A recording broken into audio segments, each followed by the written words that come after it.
उन्होंने अपनी ओर से कोई कोशिश उठा नहीं रखी। सबसे पहले उन्होंने मुझ पर हाथ डाला। मुझे रोशनी और जॉर्ज टेलर की मौजूदगी में बुरी तरह से टॉर्चर किया गया। मिस्टर सुनील, मैं उतना मजबूत आदमी सिद्ध नहीं हुआ जितना कि मैं अपने आप को समझता था।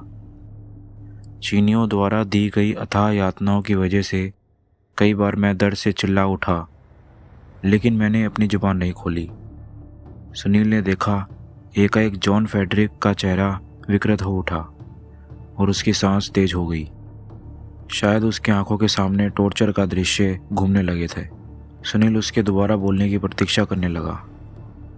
मेरी एक बांह कंधे से उखाड़ चुकने के बाद जॉन फेडरिक फिर से बोला, और छुरे की तेज नोक से मेरी एक आंख अपने कटोरी से निकाल चुकने के बाद भी चीनी एजेंट जब मुझसे ज्योति विश्वास का पता जान पाने में कामयाब नहीं हुए तो उन्होंने मुझसे हार मान ली।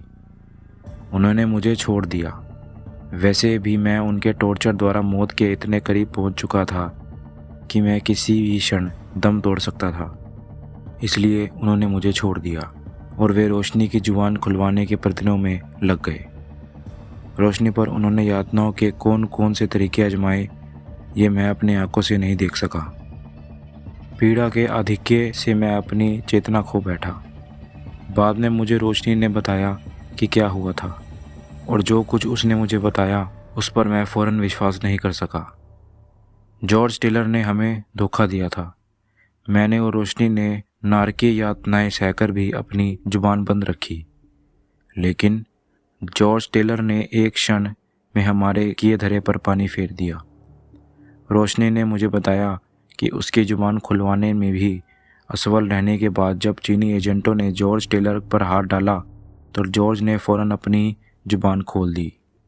इससे पहले कि चीनी उसे ज़रा भी टॉर्चर कर पाते, उसने उन्हें ज्योति विश्वास और हमारे अन्य साथियों का पता बता दिया। जब मुझे होश आया तो मैंने अपने आप को रोशनी और जॉर्ज टेलर के साथ एक ही कमरे में बंद पाया। मैं शारीरिक रूप से इतना छिन्न भिन्न हो चुका था कि उसके बाद कई दिन तक मुझे होश नहीं आया। रोशनी पर भी चीनियों ने बहुत जुल्म ढाया था। उसके शरीर के कई भागों में खून बह रहा था, लेकिन जॉर्ज टेलर के शरीर पर एक खरोच भी नहीं आई थी। जाहिर था कि हमारी हालत देखकर ही उसके हौसले पस्त हो चुके थे। वह इतना भयभीत हो गया था कि टॉर्चर की नौबत आने से पहले ही उसने अपनी जुबान खोल दी थी। उसके बाद मुझे तभी पूरी तरह से होश आया जब चीनी एजेंटों के चंगुल से निकल भागने का अवसर मिला। कैसे, न जाने कैसे, जिस इमारत में हम गिरफ्तार थे उसमें भीषण आग लग गई। हमें इमारत के साथ जलने से बचाने के लिए हमारे कमरे का दरवाज़ा भी खोला गया। उस वक्त जॉर्ज टेलर ने गजब की फुर्ती का परिचय दिया। उसने दरवाज़ा खोलने आए एक गार्ड को दबोच लिया और उसी की संगीन से उसका काम तमाम कर दिया। दूसरे गार्ड को उसने पहले गार्ड से हाथापाई में चीनी बंदूक की गोली से उड़ा दिया। आग की वजह से इमारत में काफ़ी हलचल मची हुई थी, इसलिए हमें वहां से निकलकर भागने का अवसर मिल गया। जॉर्ज टेलर मेरे और रोशनी के लगभग मुर्दा शरीरों को घसीटता हुआ इमारत से बाहर ले आया और वहां से हम एक अंधेरी गली में घुस गए। उसके बाद जॉर्ज टेलर हमसे अलग हो गया। क्योंकि वह पूरी तरह से स्वस्थ था, इसलिए ज़्यादा सहूलियत से खतरे से दूर हो गया। हमारा तो वहां से निकल भागना एक करिश्मा ही था। हमारी इतनी बुरी हालत थी कि हमसे एक कदम भी आगे नहीं उठता था। हर क्षण हमें ऐसा लगता था जैसे हमारे प्राण निकल जाएंगे, लेकिन जीवित रहने की तीव्र इच्छा के कारण हमारे में कुछ ऐसी दैवी शक्ति आ गई थी कि हम किसी प्रकार अपने शरीरों को घसीट घसीट कर अपने एक गुप्त अड्डे तक पहुंच पाने में सफल हो गए। जॉन फेडरिक एक क्षण रुका और फिर बोला, बाद में हमें मालूम हुआ था कि चीनी सीक्रेट सर्विस ने ज्योति विश्वास का पता मिलते ही उस अड्डे पर छापा मारा था जहां वो ज्योति विश्वास अन्य साथियों के साथ रह रहा था। संयोगवश उस समय अड्डे पर ज्योति विश्वास के साथ केवल लैला और लीता नान सीक्रेट सर्विस के लोगों से लड़ते हुए वही मारे गए, लेकिन ज्योति विश्वास को वे जीवित पकड़ने में सफल हो ही गए।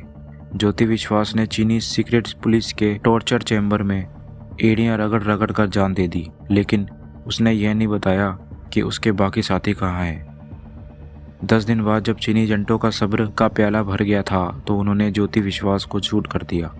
तौफीक इस्माइल, जे सिंघाकुल, अनिल साहनी और तांग पेई उनकी पकड़ में नहीं आए। नहीं, सौभाग्यवश वे उस समय अड्डे की ओर लौट रहे थे जब हमारे फंसे हुए साथियों में और चीनी एजेंटों में जंग छिड़ी हुई थी। वे चुपचाप वहां से खिसक गए थे और उस गुप्त अड्डे पर पहुंच गए थे जहां मैं और रोशनी छिपे हुए थे। फिर हम लोग तब तक उस गुप्त अड्डे पर छिपे रहे जब तक कि उखड़ी हुई बाह में मेरे कंधे पर पैदा हुआ जख्म और मेरी आंख के खालिस्तान का जख्म भर नहीं गया, और जब तक रोशनी भी पूर्णतः स्वस्थ नहीं हो गई। रोशनी ने जब उन्हें बताया कि ज्योति विश्वास, लैला और ली तानान की हत्या का जिम्मेवार जॉर्ज टेलर था, तो एक बार तो किसी को विश्वास नहीं हुआ। ज्योति विश्वास के बाद वह हमारी टोली का सबसे बहादुर और मजबूत आदमी माना जाता था। किसी को भी उससे ऐसे व्यवहार की अपेक्षा नहीं थी, लेकिन हकीकत को भी झुठलाया नहीं जा सकता। हकीकत हमारे लीडर सहित हमारे 3 साथियों की मौत के रूप में और टॉर्चर से शक्त विक्षत हमारे शरीरों के रूप में उनके सामने थी। उन्होंने रोशनी की बात पर विश्वास करना पड़ा। जॉर्ज टेलर वाकई टॉर्चर से डर गया था। फिर सुनील मंत्रमुग्ध स्वर में बोला।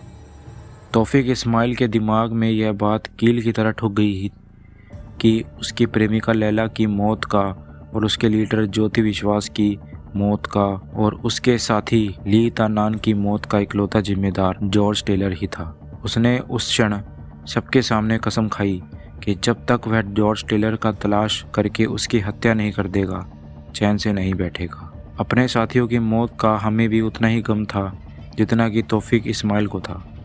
इसलिए हमने भी उसके साथ कसम खाई थी कि या तो हम जॉर्ज टेलर का काम तमाम कर देंगे और या खुद ही दुनिया से उठ जाएंगे। जॉन फेडरिक एक क्षण रुका और फिर बोला। फिर मामला ठंडा पड़ जाने के बाद हम 6 आदमी चीन से सुरक्षित निकल आए। मुझे मालूम था कि जॉर्ज टेलर लंदन में रहने वाला है। हम उसकी तलाश में लंदन पहुंचे, लेकिन इससे पहले कि हम उससे तलाश करके उसका काम तमाम कर पाते, उसने हमारे 3 आदमियों का काम तमाम कर दिया। कैसे?